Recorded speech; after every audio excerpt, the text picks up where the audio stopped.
नमस्कार, मी मंदार फणसे. बेधडकमध्ये तुमचं स्वागत. बेधडकमध्ये आज आपण चर्चा करणार आहोत संसदेच्या हिवाळी अधिवेशनाच्या निमित्तानं. हिवाळी अधिवेशन उद्या सुरू होतं आहे आणि त्या बरोबरीनं एक महत्त्वाचा असा काळ सरकारच्यासाठी, केंद्र सरकारच्यासाठी सुरू होणार आहे. त्याचं कारण अर्थातच विरोधकांनी आपल्या तलवारी परजलेल्या आहेत आणि खास करून अनेक मुद्द्यांवरती सरकारला कोंडीत धरण्याचं विरोधकांनी ठरवलेलं आहे. याच पार्श्वभूमीवरती आपण चर्चा करणार आहोत आणि काही महत्त्वाचे प्रश्न त्यानिमित्ताने आपण उपस्थित करतोय. उद्यापासून सुरू होणाऱ्या हिवाळी अधिवेशनात केंद्र सरकारची कसोटी लागणार आहे का, हा सगळ्यात महत्त्वाचा प्रश्न त्यानिमित्तानं आता आपण उपस्थित केलेला आहे. हिवाळी अधिवेशनाचं कामकाज मूलभूत प्रश्नांऐवजी असहिष्णुतेसारख्या भावनिक मुद्द्यांवरूनच ठप्प होईल का, असं हा आणखीन एक महत्त्वाचा प्रश्न आपण त्यानिमित्तानं विचारतोय. भूसंपादन आणि GST सारखी बहुप्रलंबित विधेयकं या अधिवेशनात मंजूर करण्यात सरकार यशस्वी होईल का, हा सुद्धा एक महत्त्वाचा प्रश्न त्यानिमित्ताने आपण उपस्थित केलेला आहे. अर्थात आपल्यासोबत मान्यवर आहेत, तज्ज्ञ आहेत आणि आपल्यासोबत स्टुडिओमध्ये डॉक्टर राजू वाघमारे, काँग्रेसचे प्रवक्ते, आपल्यासोबत मधू चव्हाण आहेत, भाजपचे प्रवक्ते, डॉक्टर नीलम गोरे आहेत, शिवसेनेच्या प्रवक्त्या आमदार, आणि अजित अभ्यंकर, मार्क्सवादी कम्युनिस्ट पक्षाचे नेते आपल्यासोबत आहेत. सुरेश भटेवरा दिल्लीहून आपल्यासोबत आहेत, दैनिक लोकमतचे राजकीय संपादक. या सगळ्यांचं मान्यवरांचं स्वागत आहे या चर्चेमध्ये. आणि अर्थात पहिला प्रश्न विचारायचा आहे डॉक्टर राजू वाघमारे, तुम्हाला काय तयारी आहे विरोधकांची, काँग्रेसची काय तयारी आहे आणि काय आव्हान तुम्ही उभं करणार आहात भाजपच्या समोर? मंदारजी, नक्कीच या अधिवेशनामध्ये, हिवाळी अधिवेशनामध्ये जाण्याच्या पूर्वी ज्या दोन प्रलंबित महत्त्वाची विधेयकं जे आहेत, ज्याच्यात लँड ॲक्विजिशनचं भूसंपादनाचं विधेयक आहे. आता त्या भूसंपादनाच्या विधेयकाबद्दल जर आपण बघाल तर सरकार एका बाजूला म्हणतं की विरोधकांनी आम्हाला मदत करावी आणि ही चर्चा आणि ही बिलं पास करून घ्यावी. पण जर तुम्ही वास्तविकतेकडे लक्ष द्याल तर बिहारच्या निवडणुका असताना पंतप्रधान नरेंद्र मोदींनी असं सांगितलं की या भूसंपादन विधेयकामध्ये ज्या ज्या काही शेतकऱ्यांच्या हिताच्या गोष्टी असतील त्या सगळ्या गोष्टी आम्ही त्याच्यामध्ये इन्क्लूड करायला तयार आहोत, असं विधान नरेंद्र मोदींनी मन की बात मध्ये केलं.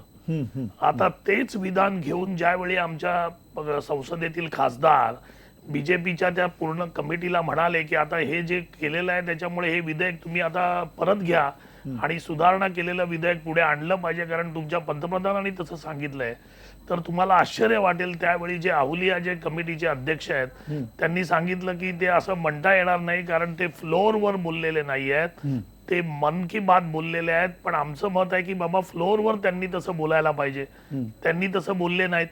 जे लॅब्स झालेली मुदत आहे ती लॅब्स झालेलीच आहे, त्याच्यामुळे ते विड्रॉ करून करायला पाहिजे, त्याला त्यांची तयारी नाही आहे. आमच्या खासदारांनी आणि विरोधी पक्षांनी सांगितलं की पंतप्रधान जर मग तसं करत असतील तर त्यांनी कमिटी समोर येऊन आपली भूमिका मांडली पाहिजे.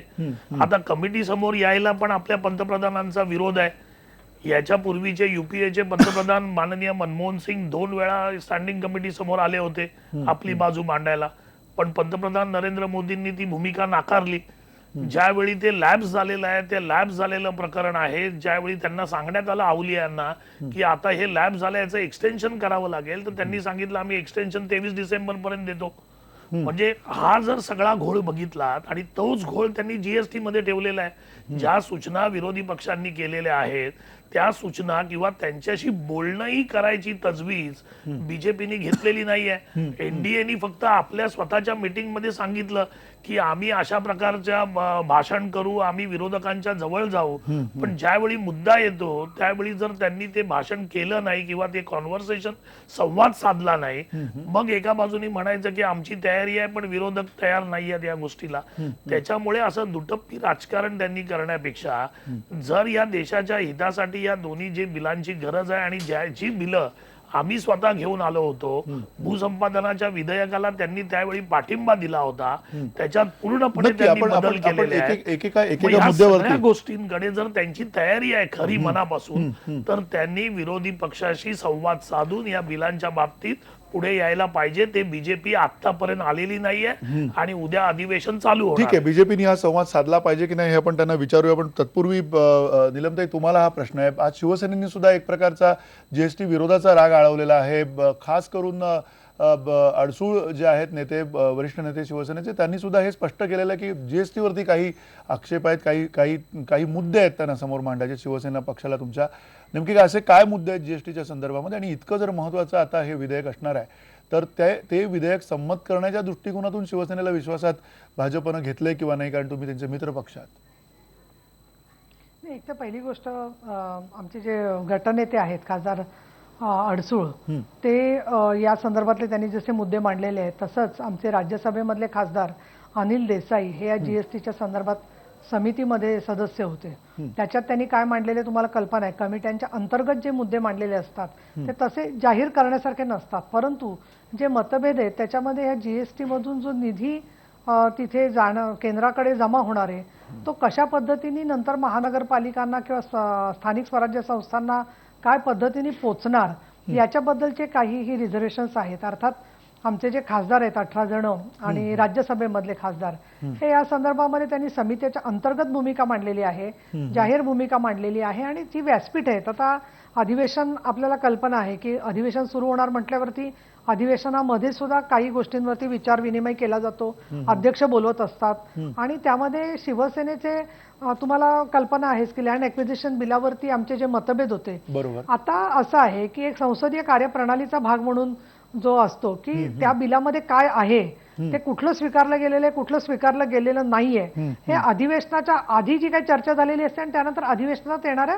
बिलाचं स्वरूप काय आहे त्यानुसार गटनेते जे असतात प्रत्येक पक्षाचे आणि अध्यक्ष यांच्याकडे खरं तर सातत्याने चर्चा होण्याची एक आपल्याकडे संसदीय परंपरेचा भाग आहे आणि दिवसभरात काय व्हायचं ते फ्लोअरवर ठरतं. परंतु गेल्या अधिवेशनामध्ये हे चाललेलं आहे सातत्याने एक धडाका या लोकांचा चाललेला आहे आणि मला इथे सांगायला पाहिजे की महागाईसारखा विषय आहे की ज्याच्यावर जनतेला दिलासा मिळण्याच्या दृष्टीने तूर डाळीचे विषय असतील किंवा दुष्काळी परिस्थिती भारतामध्ये अनेक ठिकाणी आहे, महाराष्ट्रात तर आहेच आहे, त्याच्यासाठी मदत जी अपेक्षित आहे अशा जनतेच्या प्रश्नांवरती लोकांना दिलासा देण्याच्या दृष्टीने सरकार काय घोषणा करणार आहे याच्याकडे सगळ्यांचं लक्ष लागलेलं आहे. त्यामुळे या सगळ्याचा मूलभूत प्रश्न भाग असा आहे की अधिवेशनाचं कामकाज चाललं पाहिजे.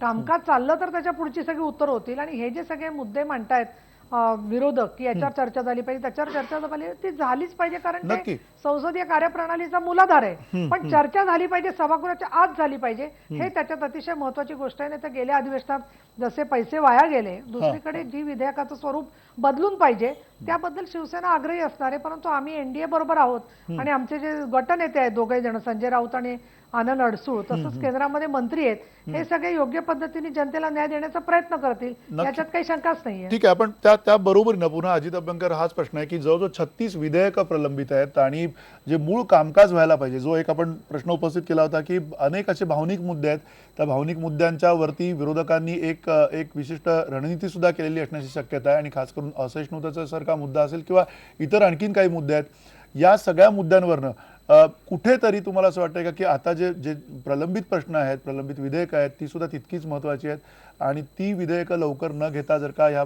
एकूण भावनिक प्रश्नांवरती गदारोळ होत राहिला तर पुन्हा एकदा बरेचसे महत्त्वाचे प्रश्न जे आहेत ते बाजूला राहतील? भावनिक प्रश्नावरती विनाकारण गदारोळ कोणी करेल असं वाटत नाही आणि कोणी केला तर ती चुकीची गोष्ट असेल, परंतु उगीच केला तर. पण इतक्या प्रकारे असहिष्णुता प्रचंड मोठ्या प्रमाणात वाढते आहे, कोणाच्या कत्तली होत आहेत, मारलं जाते, त्यावेळेला पंतप्रधान जर एक शब्दही बोलणार नसतील तर हा प्रश्न भावनेचा होत नाही. हा आणि असे इतके जर मूलभूत लोकांची भावना जर असुरक्षिततेची झालेली असेल तर ती सुद्धा अतिशय महत्वाची आहे. सुरक्षिततेची भावना लोकांमध्ये निर्माण करणं ही सरकारची मूलभूत जबाबदारी आहे, सरकारच्या अस्तित्वाचं ते कारण आहे. तेव्हा हा प्रश्न केवळ कोणाच्या तरी भावनेचा फक्त प्रश्न नाही, तो देशवासियांच्या भावनेचा प्रश्न आहे. त्यामुळे तो इतका सहजरित्या उडवून लावावा असं मला वाटत नाही, पहिला मुद्दा. पण दुसरा मुद्दा त्याच्यावरती फक्त गोंधळ करावा अर्थातच याला कोणाचा पाठिंबा असणार नाही, पण ते सर्व अवलंबून राहील सरकार त्याच्याबद्दल किती गांभीर्याने विचार करते याच्याबद्दल. जर सरकार असं म्हणत असेल आणि अशी जर सरकारची भूमिका असेल की जे लोक पुरस्कार परत करतात ते सगळे काँग्रेसचे पाठीराखे आहेत म्हणून पुरस्कार परत आहेत, बीजेपीचे विरोधक आहेत म्हणून पुरस्कार परत करतायत, असं जर देशाचे अर्थमंत्री आणि जबाबदार मंत्री जर बोलणार असतील तर माझ्या मते त्याला प्रतिक्रिया येऊ शकते. दुसरा मुद्दा जो तुम्ही जीएसटी आणि लँड ॲक्विजिशन बद्दलचा मांडला त्याच्याबद्दल तर प्रश्न आहेतच. त्याच्याबद्दल आता कॉन्स्टिट्युशनल अमेंडमेंट आहे. आता जीएसटी बद्दलचा जो काही विषय आहे तो कॉन्स्टिट्युशनल अमेंडमेंटचा मुद्दा आहे, त्याच्यामध्ये 2/3 मेजॉरिटीची गरज लागणार आहे आणि त्याच्यासाठी सरकारने अतिशय गांभीर्याने चर्चा करण्याची गरज आहे. मला असं वाटतं सरकारला, मगाशी वाघमारे जे म्हणाले ते बरोबर आहे की अगदी महत्वाचे तुम्ही विचारलं त्यांना नीलम त्यांना की त्यांचा विरोध काय आहे. मी सांगतो आमच्या दृष्टीने आमच्या पार्टीच्या दृष्टीने की तो जो काय गुड्स अँड सर्व्हिस टॅक्स गोळा होईल त्याचं वाटप करण्यासाठी जे काउन्सिल बनणार आहे त्याच्यामध्ये केंद्र सरकारचे आणि राज्य सरकारचे प्रतिनिधित्व कसं असावं असे काही मुद्दे आहेत. त्याचबरोबर टोटल सिलिंग टोटल कॅप त्याच्यावरती कितीची असावी, 18% असावी का 23% असावी, याच्याबद्दलचे काही मुद्दे आहेत. हे अतिशय बारीक सारीक मुद्दे आहेत आणि काही नोट्स ऑफ डिसेंट सुद्धा देण्यात आलेले आहेत त्या सिलेक्ट कमिटीच्या. पण त्याच्याबद्दल चर्चा जर आधी केलीच नाही तुम्ही तर ते लोक तिथे विरोधच करणार. लोक कसं काय त्याला पाठिंबा देतील. नक्की असा नक्की मुद्दा आहे. नक्की त्या त्या आणि एकच फक्त मुद्दा सांगतो त्याच्याबद्दल लोकांच्या बोलण्यात तो आलेला नाही, तुमच्याही बोलण्यात तो आला नाही. तो म्हणजे फॉरेन पॉलिसीचा मुद्दा आहे.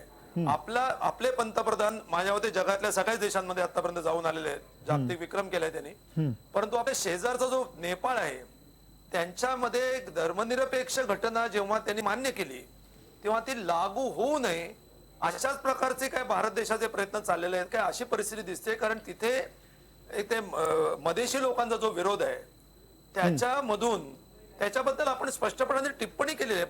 भारत सरकारने करण्याची गरज नव्हती तरी सुद्धा ती आपण केली आणि त्याच्यामधून एक प्रकारे एक ब्लॉकेड निर्माण झालेलं आहे प्रचंड मोठं नेपाळ भारत सीमेवरती. ते ब्लॉकेड दूर करण्याची गरज आहे. हजारो ट्रक्स इथं अडकून पडलेले आहेत. तेव्हा हा सुद्धा फॉरेन पॉलिसीमध्ये देशाच्या काही बदल होत आहेत का याची सुद्धा चर्चा अत्यंत महत्वाची चर्चा आहे. नक्की ही पार्लमेंटच्या फ्लोअरवरती व्हायला पाहिजे. हे गांभीर्य सरकारला आहे का याच्याबद्दल मला स्वतःला शंका आहे. नक्की पुन्हा खरं तर मधू चव्हाण तुम्हाला बोलावंसं वाटत असेल पण अधिक आपले सुरेश भटेवरा सुद्धा आपल्या सोबत आहेत त्यांच्याकडनं जाणून घेऊया आणि मग तुमच्याकडे येतो.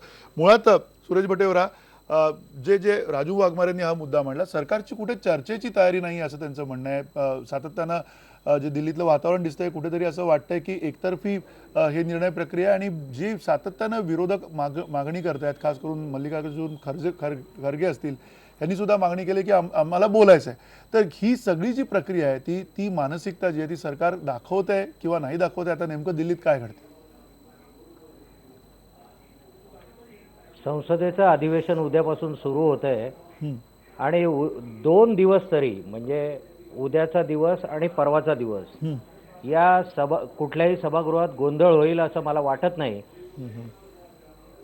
याचं मुख्य कारण असं आहे की याच्यामध्ये उद्या 26 तारीख आहे नोव्हेंबरची आणि बरोबर याच दिवशी माझा आवाज येतोय का? हो येतोय आवाज येतोय तुमचा. हॅलो तुमचा आवाज येतोय हॅलो. सुरेशजी तुमचा आवाज येतोय. हा बरोबर याच दिवशी 49 साली डॉक्टर बाबासाहेब आंबेडकरांच्या घटना समितीने तयार केलेली घटना भारताच्या लोकशाही व्यवस्थेने स्वीकारली तर त्याचा यथोचित असं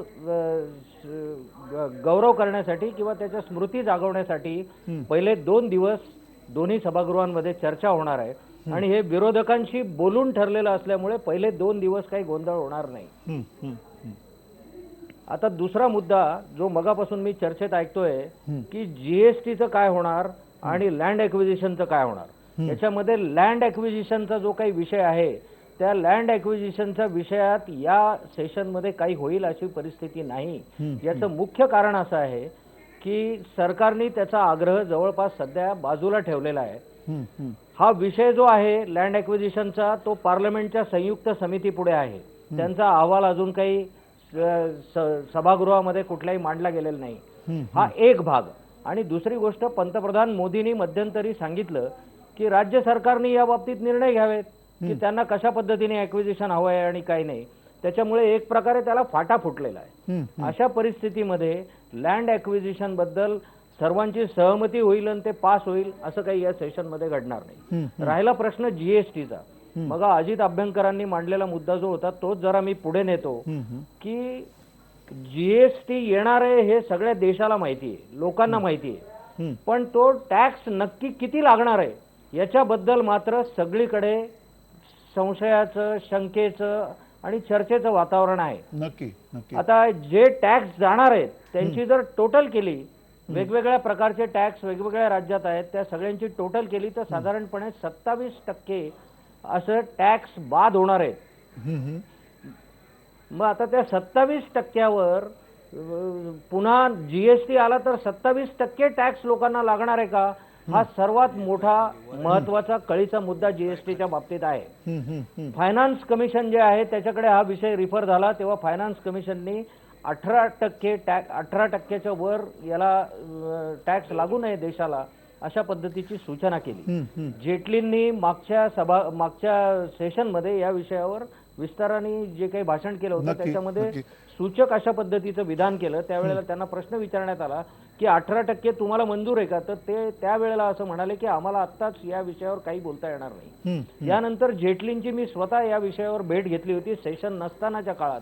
त्यावेळेला ते म्हणाले की स्टेट म्हणजे सर्व राज्य सरकारांची जी स्टेट्स काउन्सिल आहे बरोबर. त्यांनी हा निर्णय घ्यायचा आहे की किती टक्के टॅक्स लावायचा. आता हे सगळं मोघम आहे.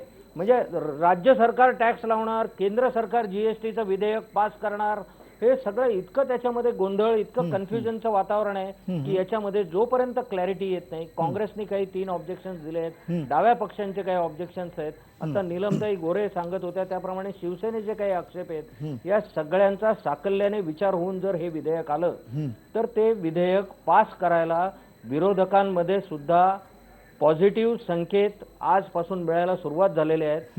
आज राहुल गांधींची जी बेंगलोर मधली मुलाखत आणि भाषण होतं त्याच्यामध्ये त्यांनी तसे स्पष्ट संकेत दिलेले आहेत. हा दुसरा मुद्दा झाला.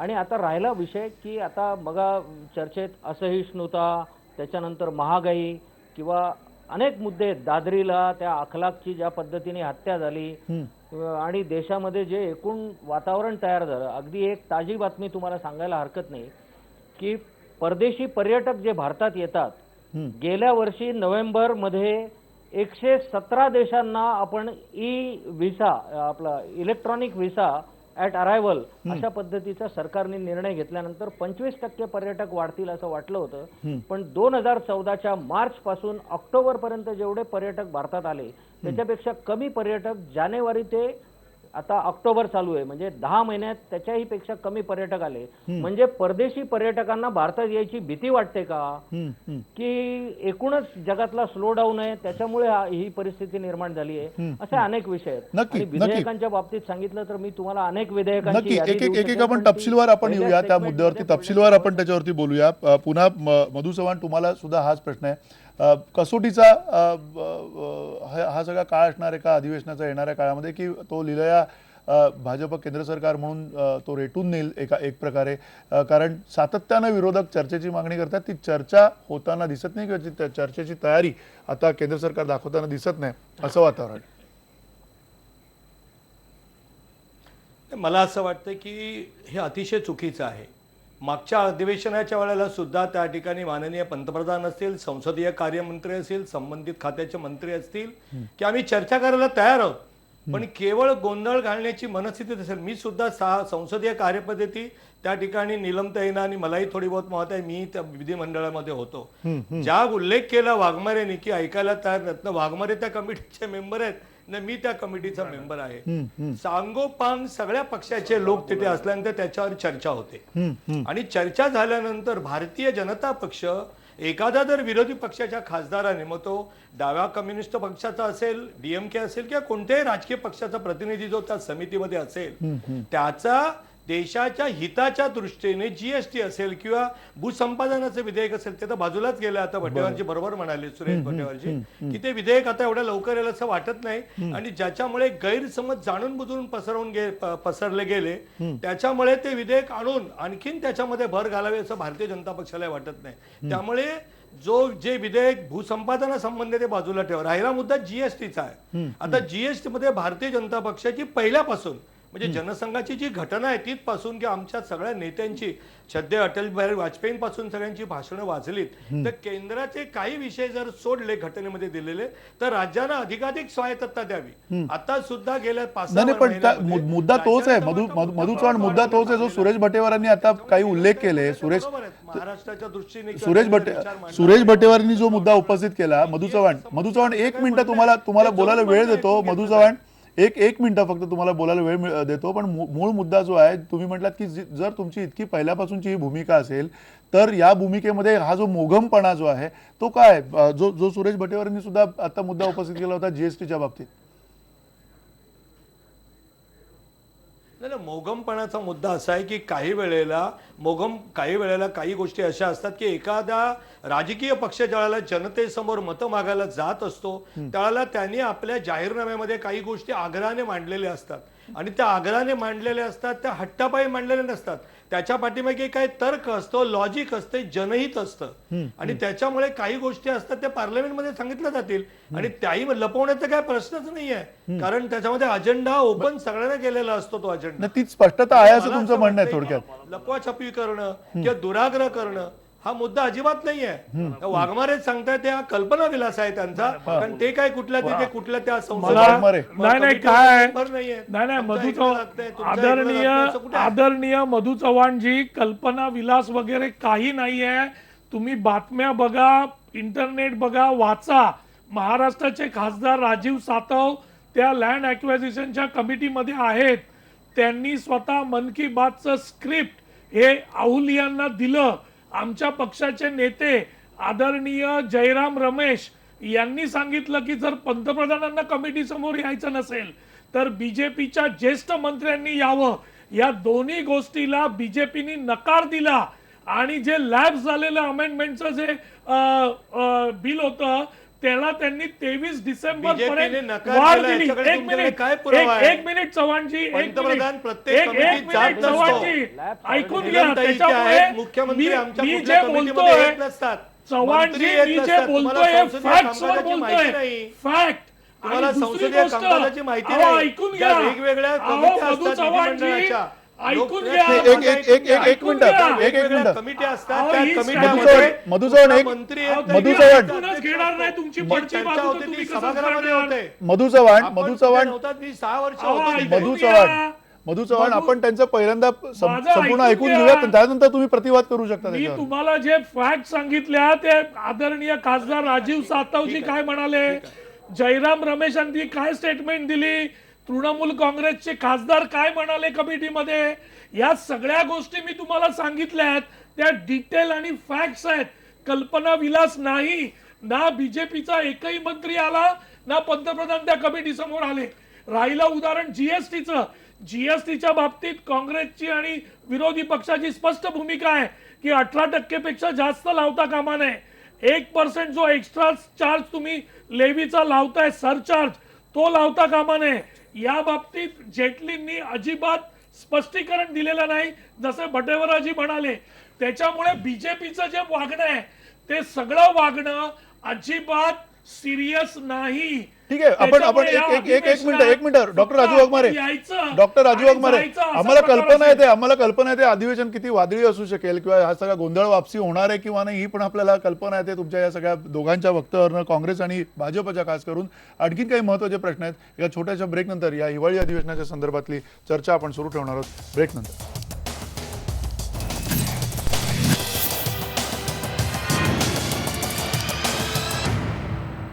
पुन्हा एकदा स्वागत. बेधडकमध्ये आपण चर्चा करतोय संसदेच्या हिवाळी अधिवेशनाच्या संदर्भात. अर्थात हे अधिवेशन कसं असेल, नेमके काय मुद्दे असतील या अधिवेशनातले ते आपण तपासतोय. तत्पूर्वी आपण चर्चेला सुरुवात करण्यापूर्वी आपण आपल्या प्रेक्षकांचं काय म्हणणं आहे, काही बेधडक प्रतिक्रिया आपल्याला मिळतात आपल्या प्रेक्षकांच्या. श्याम चतुर म्हणतायत, हो आता सुद्धा संसदेचं कामकाज महागाई, भ्रष्टाचार या मुद्द्यावरून नव्हे तर असहिष्णुता आणि गोमांस या मुद्द्यावरून बंद पडेल.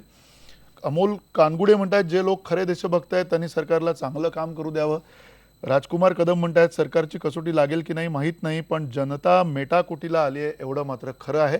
ज्ञानेश्वर येळवंडे म्हणतायत, देशात किंबहुना राज्यात एवढ्या समस्या असताना असहिष्णुता या मुद्द्याला का महत्त्व दिलं जात आहे. रामचंद्र राशीनकर म्हणतायत, बिहारच्या निकालामुळे विरोधकांना दुप्पट बळ प्राप्त झाले, त्यामुळे अधिवेशन वादळी ठरणार आहे. आणि आदित्य मुंडे म्हणतायत, हो नक्कीच, कारण सर्व मोदी विरोधक एकत्र आले आहेत. अर्थात अधिवेशन वादळी होईल असं अनेकांना वाटतंय नेमकं.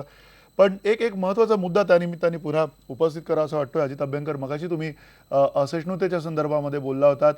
मुळात हे सरकारला मान्य आहे किंवा नाही ह्या वातावरणाच्या संदर्भामध्ये जो आग्रह विरोधकांकडनं येणाऱ्या या अधिवेशनात अपेक्षित आहे की याच्यावरती नेमकं काहीतरी बोललं जावं आणि त्याच्यावरती काही ना काही कारवाई केली जावी. काही लोकांनी अगदी वेगवेगळे पर्याय सुचवलेले आहेत. जे बेफाम बोलणारे जे काही खासदार आहेत त्या खासदारांच्या बाबत किंवा इतरही जे कोणी प्रक्षोभक विधानं करतात त्यांच्या बाबत सुद्धा काहीतरी कडक कायदा व्हावा अशी पण काही लोकांनी मागणी केलेली आहे.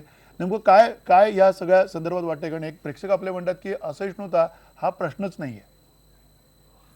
तुम्ही हे पहा, असं आहे की देशामध्ये किमान सुरक्षेचं आणि सुसंवादाचं वातावरण ठेवणं, मग विविध धार्मिक गट असतील, विविध लोकसंख्येचे विविध विचाराचे लोक असतील, त्या सगळ्यांमध्ये एक सुरक्षेचं आणि किमान संवाद आणि विश्वासाचं वातावरण ठेवणं ही सरकारची प्राथमिक जबाबदारी आहे, किंवा सरकारच्या अस्तित्वाचं ते कारण आहे.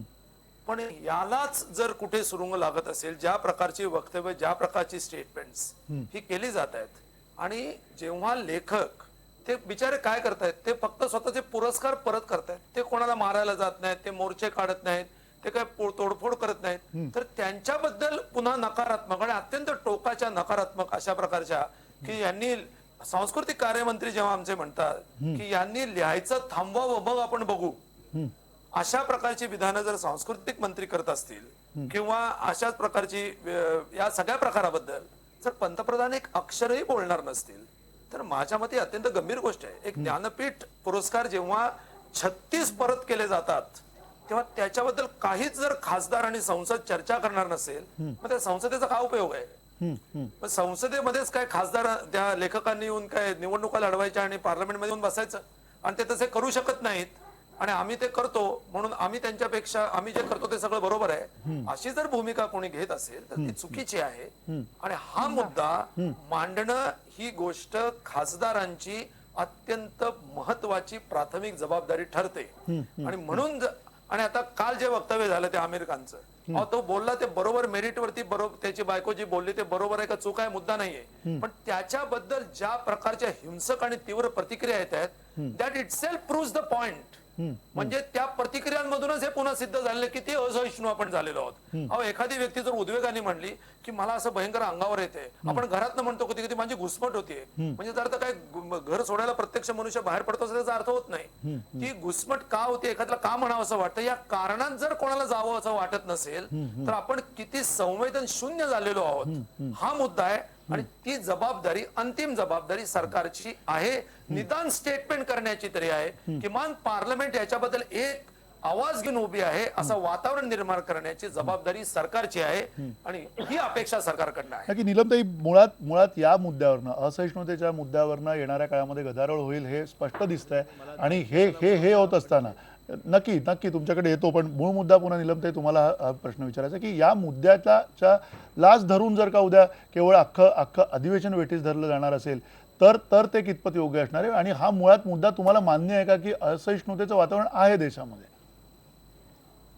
मला असं वाटतं मतभेदाचे अनेक आविष्कार असतात, आणि त्या मतभेदाच्या आविष्कारामध्ये मला असं वाटतं 2-3 भाग दिसत आहेत त्याचे. एक म्हणजे अशा ज्या घटना आहेत, दादरीची घटना आहे, किंवा इथे ज्या हे झाले, खून झाले, कलबुर्गींचा झाला, दाभोळकरांचा झाला, पानसऱ्यांचा झाला, आणि दलितांच्या हत्या झाल्या आहेत काही ठिकाणी. आता या पार्श्वभूमीवरती ते जे क्राईम घडलेले, जिथे त्याचे कोणी ना कोणी सूत्रधार आहेत, त्याच्यात आरोपी असायला पाहिजेत, आरोपी जे आहेत ते पकडले गेले पाहिजेत, त्यांना शिक्षा झाली पाहिजे, हे सर्व कायदा सुव्यवस्थेचा भाग म्हणून पूर्ण झालंच पाहिजे. आणि मला असं वाटतं की आम्ही एनडीएवर आहोत तरी या सगळ्या मुद्द्यांच्या वरती कुणी, म्हणजे अगदी सत्ताधारी पक्षापैकी कोणी असं भारतीय जनता पक्षाचं असं म्हणू शकणार नाही की या मुद्द्यांच्या वरती सुद्धा दुर्लक्ष झालं पाहिजे. आणि याच्याबद्दल प्रत्येकाची कन्सर्न आहे, आणि शिवाजी पार्कवरच्या सभेमध्ये उद्धव साहेबांनी सुद्धा याबद्दलची भूमिका व्यक्त केलेली आहे. दुसरा जो भाग आहे त्याच्यामध्ये मला असं वाटतं की काही मंत्र्यांची अशी जी वेगवेगळ्या पद्धतीची विधानं येत आहेत, आणि त्या विधानांच्यामुळे सरकारची भूमिका काय याच्याबद्दल प्रश्न तयार झालेले आपल्याला दिसतात. आता डाळींचा प्रश्न आहे बघा, तूर डाळीच्या संदर्भातला प्रश्न आहे. आता त्याच्याबद्दल केंद्राने दिलेली सूचना आहेत त्या राज्यांनी पाळल्या नाहीत, मग केंद्राने मुळामध्ये काय भूमिका घेतली, केंद्राकडून दुष्काळासाठी जी काय मदत मिळायला हवी होती ती मिळायला हवी होती. आता या सगळ्या मुद्द्यांवरती ते मतभेद आहेत, हे जे त्याच्यात चर्चा होणं अपेक्षित आहे. पण मंत्र्यांनी केलेली जी विधानं आहेत ती काय सगळ्यांना आम्हाला मान्य असतील अशातला भाग नाहीये.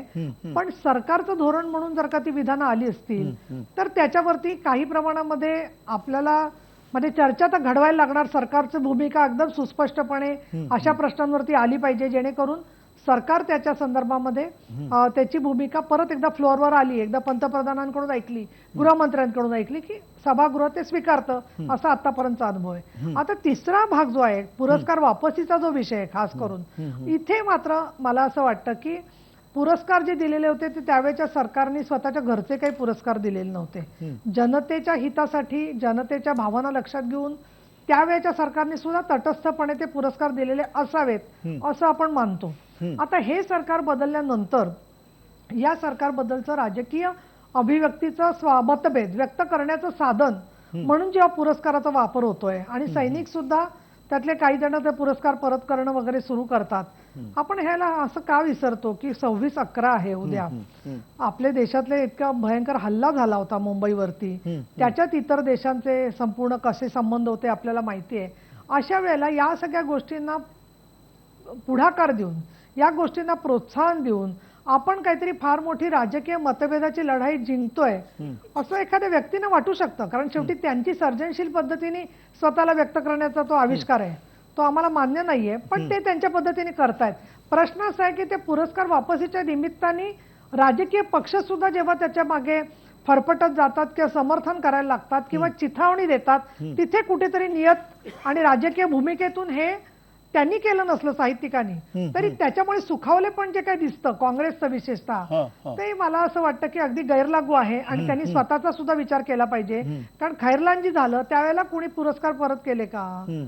आणि आमिर खानचा नाही, परत नक्कीच. विषय आता अजित अंबेडकरांनी ओढून काढलेला आहे, मला त्याच्यात जास्त जायचं नाही. पण जेव्हा एखादं वक्तव्य जाहीर होतं तर आमिर खानचे जे काही फॅन आहेत, आमिर खानचे सगळे जे समर्थक आहेत, त्यांची सोशल मीडियावरची प्रतिक्रिया फक्त हिंदू म्हणून आहे हे म्हणणं म्हणजे मला अन्यायकारक वाटतं. कारण लोकांनी त्याला एक कलाकार म्हणून स्वीकारलं होतं आणि कलाकार म्हणूनच लोकांची प्रतिक्रिया आहे हे लक्षात घेतलं पाहिजे. नक्की. पण त्याबरोबर ना पुन्हा डॉक्टर राजू वाघमारे, जर अशा प्रकारे केवळ शांतपणे आग्रह केला जाऊ शकतो असहिष्णुतेच्या मुद्द्यावरनं, केवळ मला तुम्ही बोलायला संधी नाही मी तुमच्याकडे येईन, तुम्ही सत्ताधारी आहात मधु चव्हाण, तुमच्याकडे शेवटी तुम्हाला शेवटी तुम्हाला वेळ देणार आहोत आम्ही, हे सगळे प्रश्न उपस्थित करू. मला कमी वेळ देताय, माझं मत आहे ना. नाही तुमचं मत चुकीचं आहे, आम्ही तुमच्याकडे येणार आहोत, तुम्हाला वेळ देतोय बोलायला, कारण शेवटी 5 जण आपल्याकडे आहेत, तुम्ही तेवढं जायचंय बोललो मी आपल्याला. नाही जायचं म्हणजे हे आधी माहित नव्हतं, कार्यक्रमाच्या पूर्वी हे माहित नव्हतं, नाहीतर मग हा प्रश्नच आला नसता.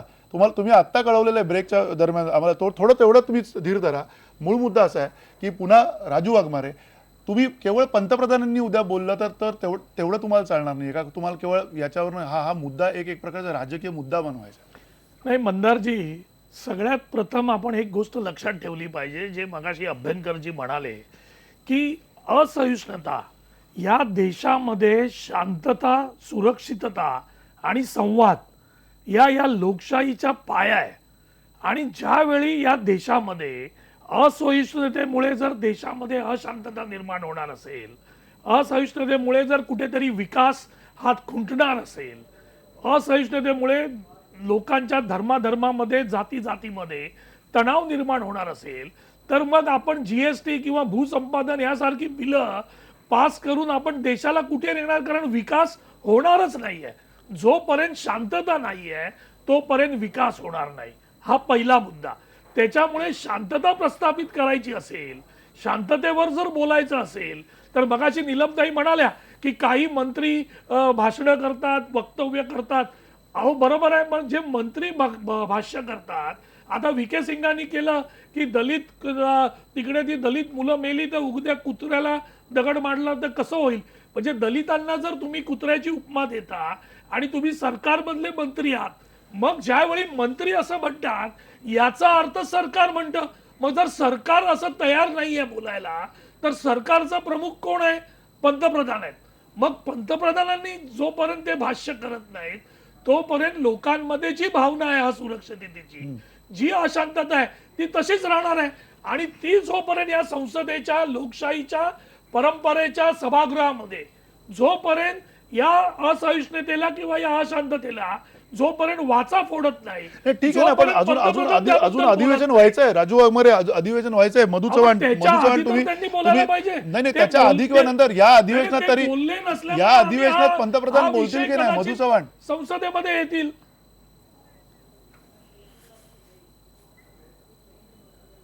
मी बोलायचं का? मी तुमच्याकडे आलो, तुम्हालाच म्हणतोय तुम्ही बोला. नाही, मला आता पूर्ण बोलू द्या. मला नाही वेळ नाही, बोला द्या, ना, असं मी ऐकायची आपल्याला तयारी विनंती ठेवली पाहिजे हो. मधुजी, आम्ही माझं मत वेळ असं देतोय आहे तुम्हाला. की- 10 मिनिटात कार्यक्रमाचे तुम्हाला फक्त 10 मिनिटं देण्याचा मुद्दा नाही, आम्ही तुम्हाला वेळ देतोय. तुम्ही काय हे बोलताय मला कळत नाहीये. नाही, मुद्दा असा आहे की अशा तऱ्हेचं त्या ठिकाणी चुकीचं वक्तव्य सुद्धा इथे होतात. माझी आपल्याला आग्रहाची विनंती आहे की तुम्ही तुम्ही बोला. त्यांना थांबवलं पाहिजे. नाही नाही, तुम्ही बोला ना, मगाशी त्या प्रतिवाद ठिकाणी करा ना. साधारणतः कम्युनिस्ट कार्यकर्ते कधी बेछूट बोलत नाहीत. आम्ही भूपेश गुप्तांची, ज्योती बसूंची, डांगेंची सगळ्यांची भाषणं ऐकली आहेत. मगाशी ते म्हणाले की देशामध्ये कत्तली सुरू झालेल्या आहेत. कत्तली हा शब्द वापरला. कुठे देशात कत्तली सुरू झाल्यात? या देशामध्ये सहिष्णुतेची भाषा करता हा सगळ्यांनी मिळून केलेला मोदी सरकार सत्तेवर आल्यानंतर पाण्यातून मासा बाहेर काढल्यानंतर जो तडफडाट होतो ना, त्या तडफडेतून हे सगळं बाहेर झालेलं आहे. 4,500 शिखांची कत्तल केलीत तुम्ही, और बहुत बड़ा पेड़ गिरने के बाद नीचे की घास भी इधर उधर हो जाती है. त्यावेळेला सहानुभूती त्या कुठे गेली होती? राधा सुद्धा धर्म तुमचा कुठे गेला होता? या देशामध्ये त्या ठिकाणी लाखो हिंदू पंडितांना काश्मीरमधून त्या ठिकाणी बेदखल केलं गेलं, बाहेर काढलं गेलं, तेव्हा पुरस्कार परत केले गेले नाही. गोधरामध्ये डब्यामध्ये जाळून टाकलं, तेव्हा पुरस्कार परत केले गेले नाही. या देशामध्ये त्या ठिकाणी आता वाघमारे आपण जबाबदारीने बोला. चांगले गोंडस शब्द फुलोरा शब्दांचा केला की जनतेला पटतं असं आपण मधुजी, काही समजू मी नका. जबाबदारीने त्यांनी ते सांगतोय शब्दांची सगळं. रचना, सिंग यांनी नाही, जबाबदारीने माझं ऐका आम्ही तुम्ही. बोलतोय. माझं ऐका तुम्ही. हे तुमचं बोलताना मी वातावरण जे रोखलं आहे नव्हतं. ते तुमच्या पक्षातील वाघमारे, लोकांनी तुमचं बोलताना मी बनवलेलं आहे. तुम्हाला थांबवलं नव्हतं. तुमच्या तुम्ही चर्चेमध्ये पक्षातील एक सवय लोकांनी तुमच्या डॉक्टर बनवलेलं डोक्यात आहे. आहे. डॉक्टर वाघमारे, तुम्ही डॉक्टर वाघमारे सोडून त्यांचं द्या. ऐकून घेऊ, माझं त्यांचं शांतपणे बोलून ऐका घेऊया. ना तुम्ही. बोला, बोला. माझं शांतपणे ऐका डॉक्टर साहेब, तुम्ही माझं शांतपणे ऐका. त्यांचं त्या ठिकाणी शब्दांची रचना जरूर त्या ठिकाणी चुकली आहे, याबद्दल वाद नाही. कारण राज्यकर्त्यांनी काय बोलायचं त्यापेक्षा काय बोलायचं नाही आणि संयमाने बोलायचं असतं, हा पहिला नियम असतो त्या ठिकाणी चाणक्याने ठरवलेला.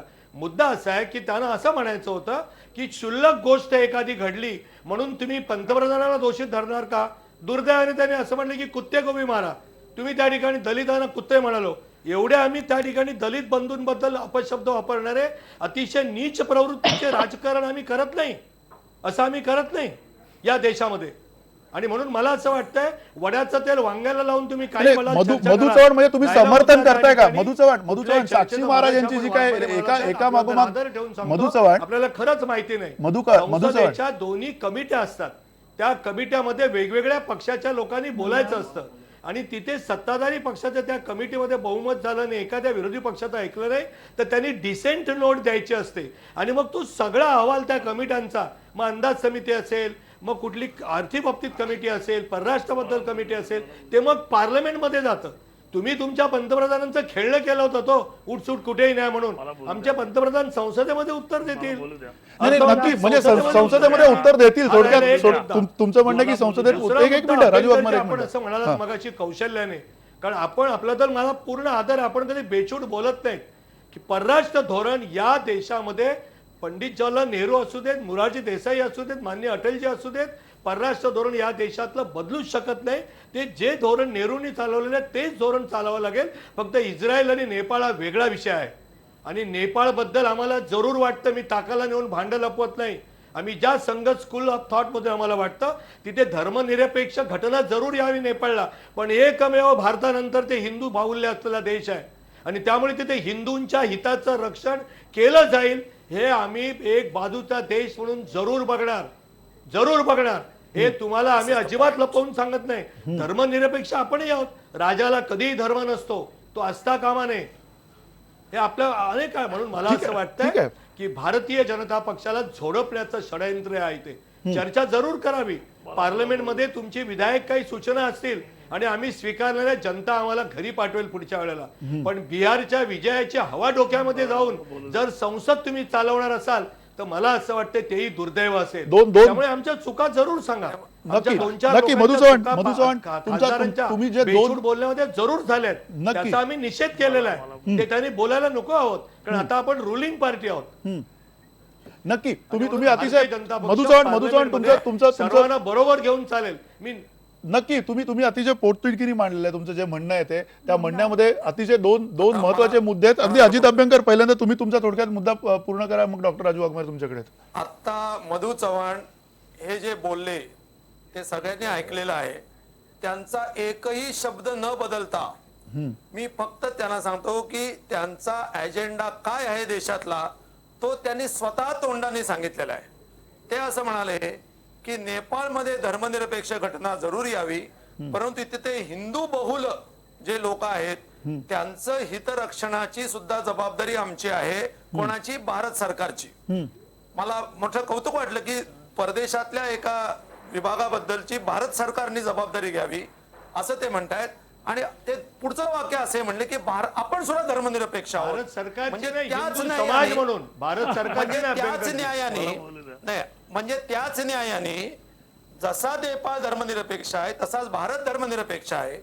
तिथे धर्मनिरपेक्ष घटना आल्यानंतर हिंदू बहुल लोकांची काळजी घेतली जाणार नाही अशी त्यांच्या मनात शंका आली.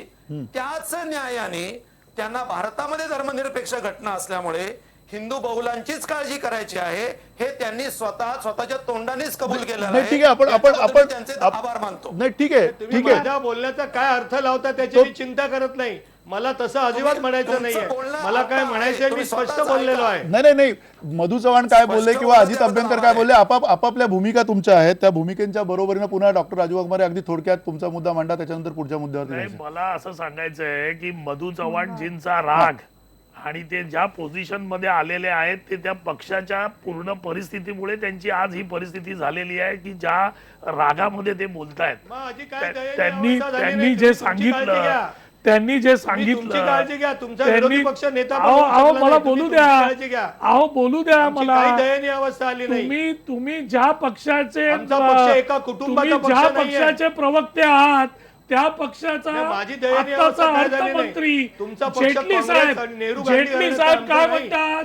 अहो जेटली साहेबांची स्टेटमेंट काय म्हणतात जेटली साहेब की संसद बंद पाडणं ही आमची स्ट्रॅटेजी आहे.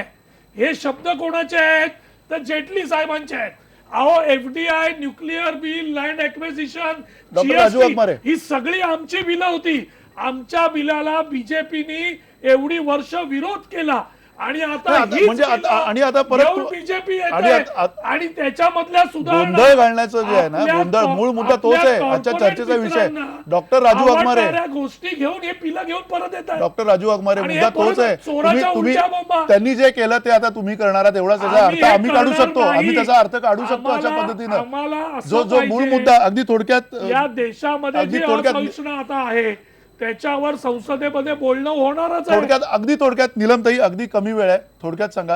हो, मी मुद्दे अगदी- जनतेचे जे मी, मुद्दे आहेत IBN ते याच्यामध्ये लोकमत- हो हो मी अगदी तीन वाक्यामध्ये सांगते. आयबीएन लोकमतनी याच्यावर चर्चा घडवली फार चांगली गोष्ट आहे, पण 13 विधेयकं या अधिवेशनामध्ये अपेक्षित आहेत आणि त्याच्यामध्ये विसल ब्लोअर प्रोटेक्शनचं बिल आहे, चाइल्ड Road safety लेबरचं अमेंडमेंट बिल आहे, नॅशनल कमिशन विमेन बिल आहे, त्याचबरोबर रस्ते सुरक्षेचं. निगोशिएबल इन्स्ट्रुमेंट ऍक्ट जीएसटीच्या बरोबर कन्झ्युमर प्रोटेक्शन बिल अनेक म्हणजे 13 बिल आहेत. त्याच्यात हायकोर्ट आणि सुप्रीम कोर्टाच्या जजेसच्या संदर्भातलं बिल आहे आणि म्हणून मला असं वाटतं या वेगवेगळ्या बिलांच्या बरोबर जे अनेक ठिकठिकाणचे जे इश्यू आहेत त्या इश्यूज वरती सुद्धा चर्चा होऊन निर्णायकपणे उत्तरं सरकारकडून मिळायची असतील तर चर्चा झाली पाहिजे. नक्की. आत्ताच 15 मिनिटापूर्वी ANI वरती बातमी आलेली आहे. सुमित्रा महाजनांनी परत आवाहन केलंय की पहिले 2 दिवस संविधानावर चर्चा झाली नक्की. की त्याच्यावरती आम्ही परत सगळी चर्चा घडवणार आहोत. त्यामुळे थोडंसं मला असं वाटतं सबुरीने विरोधी पक्षाने घेतलं आणि टॉलरन्स ठेवला त्यांनी स्वतः तर बऱ्याचशा गोष्टी लोकशाहीमधल्या